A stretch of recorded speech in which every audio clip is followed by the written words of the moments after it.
Yeah, obviously it was a good win. I think, from what I understand, a lot of people were surprised we won. I don't think we were surprised we won. I think, in training camp, we knew we had a significantly more talented team than last year, and just was a matter of, executing and playing well. So, again, I mean, kids played well, and we can play better. Different animal this week. Central Florida is super talented.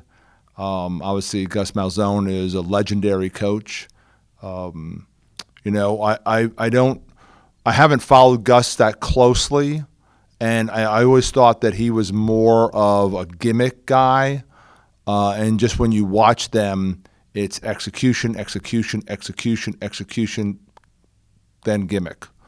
And when I say gimmick, it's something that's built into his system that you're always going to get a reverse. You're always going to get 6 deep shots a game. You're always going to, but you just look at them offensively and defensively, they're just so sound and they're just so fundamentally put together. So, this is going to be a different animal. These guys are really talented and they're very well coached. And I think the expectations for them in the Big 12 are pretty high in terms of like what they have coming back and the fact they got the Arkansas quarterback, and I think they feel really good about their team going in. So we're excited, and I heard it's a great venue. The Bounce House sold out in June. You can't get better than that. So we're excited to play a football game.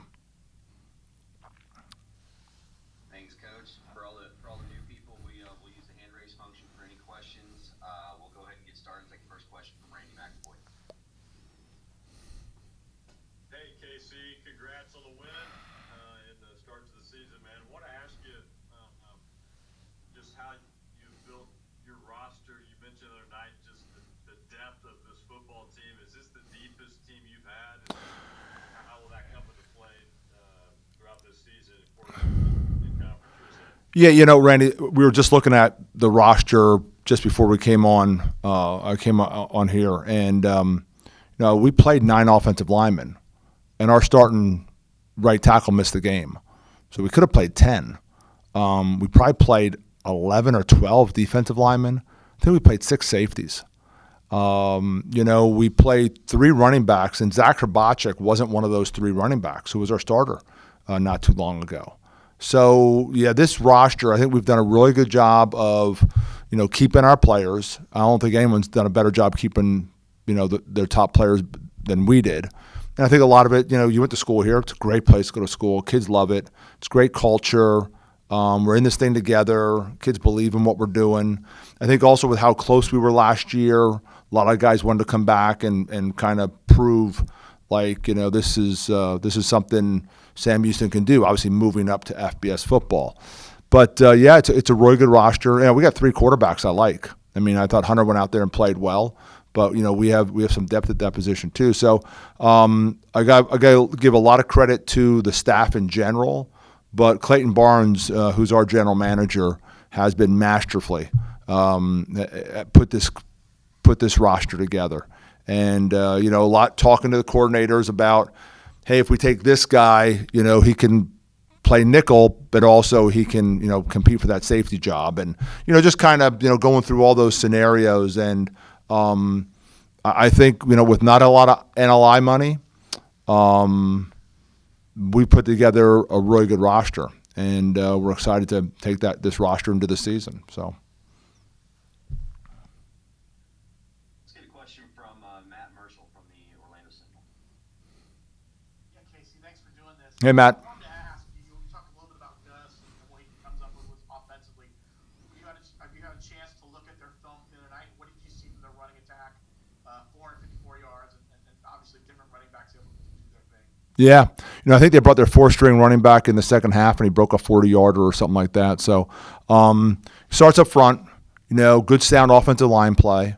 A quarterback who is a threat to run, downhill. He is a downhill guy now. He's probably 6'4", 240 or whatever he is. And then, they got like 4 guys who are really talented. And, my young defensive coordinator worked with Gus at Auburn, Skylar Cassidy. And, I'm watching the tape, and I was surprised just how fundamental they were instead of gimmicky. And he said that's, what he took away from Gus when he worked for Coach, that like fundamentals. And you can see they're just so well coached. And then, they get you kind of looking for that inside zone, then all of a sudden, inside zone, they got a reverse coming off of it. And they're running the jet sweep, then it's a jet sweep pass. I mean, so he sets you up. And, he's done this a long time at a very high level. And, if you look at some of the guys he has on that staff, they're real guys. They are real guys. This is it's a pretty impressive group. And so, we know what we're signed up for. And this is a team that has a lot of confidence, our team. Obviously, it was a good win over Rice. A game that we handled pretty easily. And, again, a game where I think one of the guys from Fox who has a podcast has had it as his lock of the week. Sam Houston is going to lose by more than 10 to Rice. They had Rice minus 10. And so, I think people were surprised, but we weren't surprised. We think we have a good football team, and we know that we're going to be playing a different animal when we go to play Central Florida. Also, just a different atmosphere too. I mean, obviously the bounce house is going to be rocking. It's a Saturday night in early September. College football's back. Doesn't get better than that, and I think there'll be a great crowd out there. Good question from Tyler Shaw. Yeah, Casey, you said it's a different animal. How much you guys are establishing yourself as an FBS program and wanting to make a bowl game? How much of a benchmark is playing a power conference team like UCS? Oh yeah, and I think a really good one too. I think they feel that from last year to this year they've improved. I think they did a really good job of keeping their roster intact, and then they went and got some key pieces. They have a linebacker who just runs all over the field. I think he came from Cincinnati. I mean, he's just everywhere. I think he had an interception last week also. They're just so impressive with their speed. So yeah, this is definitely a different animal. This is a legitimate Power 5 school that I think a lot of people feel as this Big 12 starts to shake out over the next couple of years, that Central Florida could be one of the teams that is perpetually up there contending for a conference championship. Good question from the voice of the Bearcats, Carlos Zimmerman. Morning, Coach. You held Rice to 47 yards on the ground, and I know that's big. But you face that rushing attack that Matt had talked about that UCF brings. Just how paramount it is for the run defense just to maintain what they had against Rice, against a really powerful running attack against UCF. Yeah, and I think 7-3 and outs. And so obviously the defense bowed up and played really well. And it's really, it's all about stopping their run game. I mean, we got to slow down Central Florida. We're not going to stop it. We're going to slow them down. And we just can't have a lot of explosives against us. We know we're going to give up some. I mean, they're just that talented. So you just got to limit, the damage they do with the speed they have. But it's really going to come down to, how we play on first down. If they're in a lot of 2nd and 5s and 2nd and 3s and 4s, it's going to be a long day for the Bearcats. We need more 2nd and 7s and 8s. And then that way, try to make them a little bit more one-dimensional. But and that was the goal, going into the Rice game. We thought first down was so critical for us because my fear was, we're going up against 325 across the front at Rice with a great running back. And my fear was we really hadn't seen that in training camp. That's not how we're built. We're built like 300, and we don't have like a big brawly running back. And I almost didn't kick off to him. We deferred. I almost didn't kick off because I was afraid that they'd get that run game going and kind of wear us down that first drive and get some points. But decided to go with it, and like I said, we had some three and outs early in that game, and kind of set the tone for the whole game. But it's all going to be about stopping the run game. And again, don't want to say the word stop. It's really trying to slow it down as much as possible. But that's how they're built. And then once you get knocked back a little bit in their run game, boy, then all of a sudden there's a lot of different things that are going to be thrown at you with reverses and jet sweeps and play action passes and double moves and all those kind of things. And all of a sudden the playbook gets a lot bigger when you're running the ball at somebody, and that's their goal. Their goal is going to be to run the ball right at us.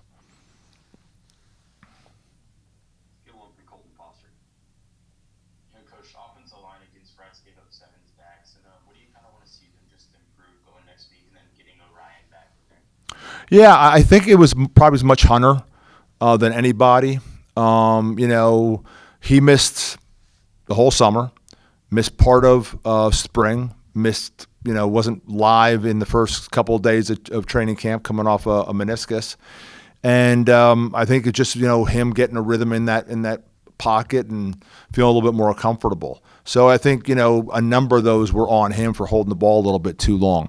I thought the offensive line played really physical, maybe as physical a game as I've seen us play on the offensive line.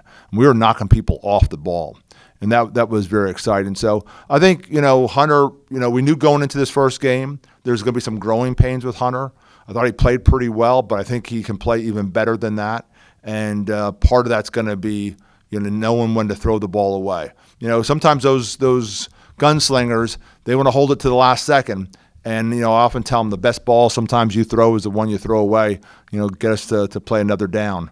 And, he needs to learn to do that a little bit better.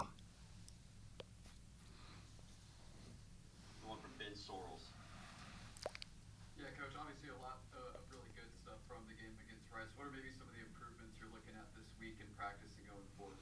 Got to tackle a little bit better in open space. That will be an issue against Central Florida because, boy, they got some wiggle out there. And so that's something that, and philosophically, we don't tackle a lot in practice. Just trying to keep the guys healthy. I think I have a good team. I'm going to try to get my best guys to the dance. And I thought that maybe we didn't tackle in space quite as well as we needed to. Got to play cleaner. We didn't play as clean as we need to. We played well. We played hard. We played physical. Kept the intensity up. There was never a Bowen intensity. But, just got to play cleaner. And, we got to play well really early like we did against Rice when we play Central Florida because they can get up on you in a hurry.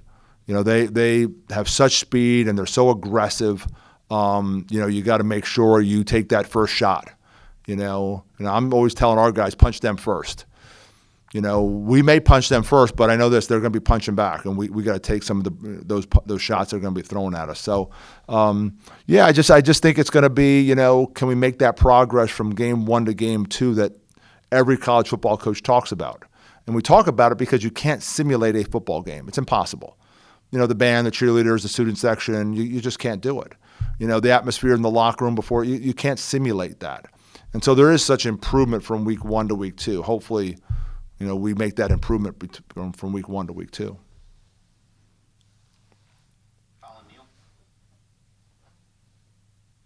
Coach. I was just kind of curious.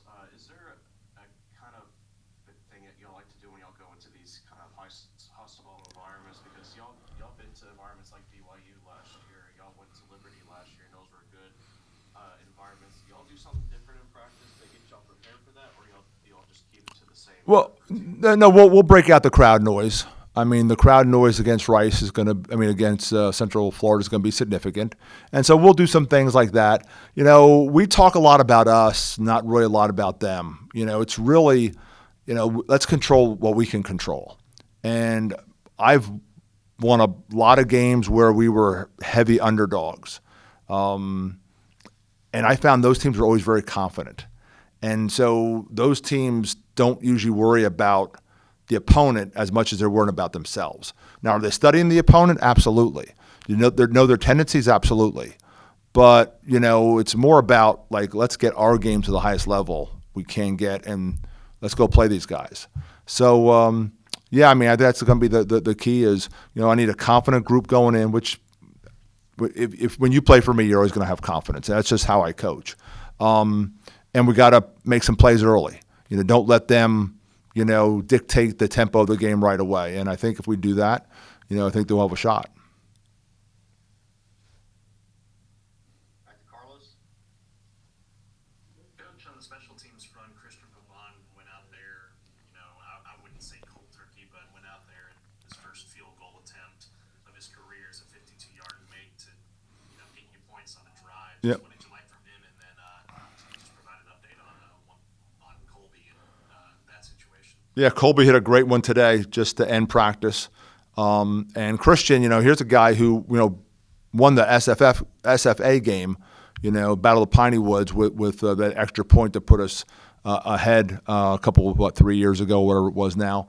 And Christian's a guy that we believe very strongly in, been our kickoff guy. 52 in that condition was about his spot. And so he's right there on the edge. And I said, you know what? I said, kid's been amazing all training camp. I bet he's missed 5 balls the entire training camp. So we have a lot of confidence in him. And I think us taking a shot from 52, I think, gave him a lot of confidence too. And, him putting it through the uprights. And now it's a 3-score game. And it's one thing when it's 7-0. And then when you double them up on the, pick six, it's getting a little tighter over on their sideline, and then all of a sudden you're up 3 scores. Now they're starting to get concerned, and they just didn't respond. Like I think they're hoping they're going to respond. But sometimes that happens when you think you have an opponent that is a lesser opponent, and all of a sudden they're doing some things that you didn't anticipate they could do. And I think I don't think there are a lot of people in that stadium. Unless they were wearing orange, thought that the Bearcats had even a chance. And, I think us getting up 17 was really critical for us. Let's go back to Matt Marshall. Yeah, Casey, I want to ask, UCF quarterback KJ Jefferson didn't have a great start. Are you relying on more film from his time in Arkansas? Yeah. What's kind of your plan on what to see from them? Yeah, I mean, we've done both. We saw last week against New Hampshire, obviously, and we looked at what he did at Arkansas. And, you give him time, boy, he can sling the ball around. And when he gets going downhill, he's a headache. So, we got to, change up the looks. We got to get some pressure, on him.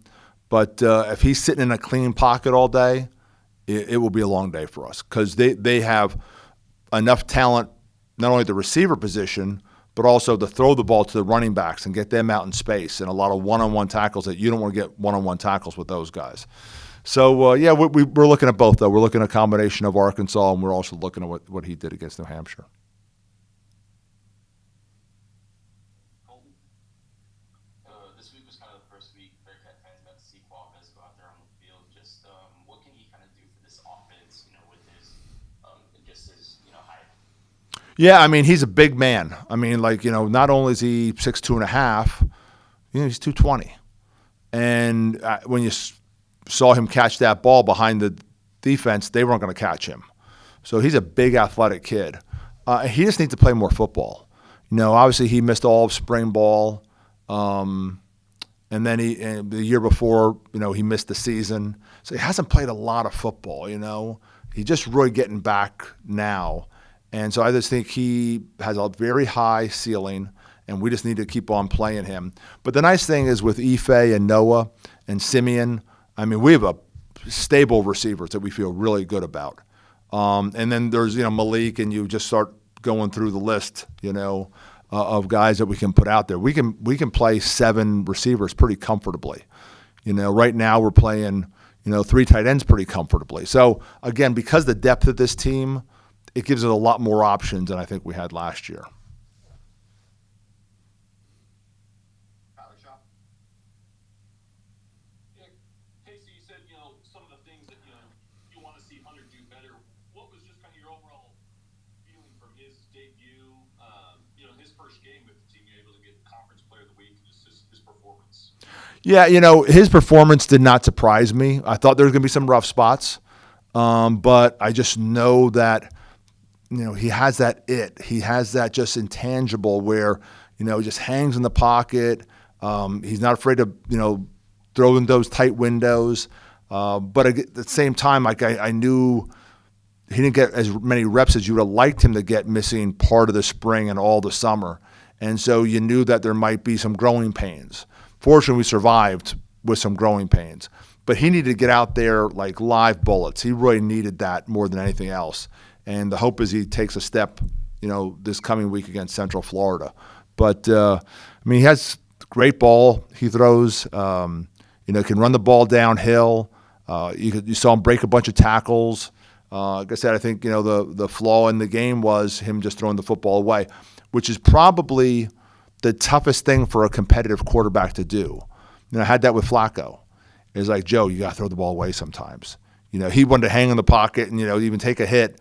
And just sometimes let's live to play another down. And Schmid was the same way. Schmid did not like throwing the ball away. And the thing that Schmid could do and Hunter can do, boy, they can pull that ball down and get north-south and get you a bunch of yards too. So, I'm hoping there's some steps forward for Hunter because I think he has a really high ceiling. And that's good for the Bearcats if he has as high a ceiling as I think he has.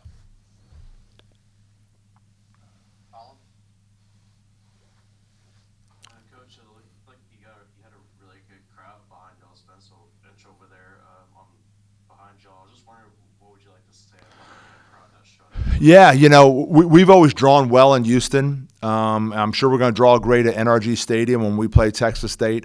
But, yeah, it was tough figuring out where the home side was and where the away side was. I thought the Bearcats came out in great numbers, and they were wearing their orange, and it was really nice to see the support we got down there in Houston, and that helps. I'm telling you, when you got a little momentum going and the crowd gets on your side, boy, that's always a positive thing, and I thought that was a great part of playing down in Houston this past weekend was, getting some of our Bearcats down there wearing their orange.